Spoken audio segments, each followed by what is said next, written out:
অত্যন্ত উচ্চ কণ্ঠে বলতে চাই, উচ্চ কণ্ঠে উচ্চারণ করতে চাই যে আমরা বাংলাদেশী, এবং 1971 সালে আমরা স্বাধীনতা যুদ্ধ করে আমাদের স্বাধীনতা দিয়েছি। এটা আমাদের বলতে হবে, প্রতি মুহূর্তে মনে রাখতে হবে।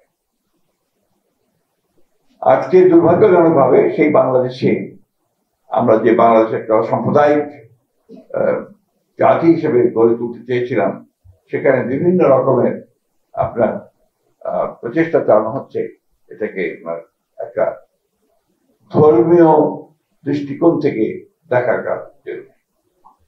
আমরা এটা সবসময় আপনার প্রতিবাদ করেছি, প্রতিবাদ জানিয়েছি, এবং আমরা খুব আশা করে আছি যে আগামী নির্বাচনে জনগণ আরেকবার রায় দেবে যে এই বাংলাদেশের মানুষ সত্যিকার অর্থেই তারা অসাম্প্রদায়িক এবং তারা বাংলাদেশি জাতীয়তা বিশ্বাস করেন।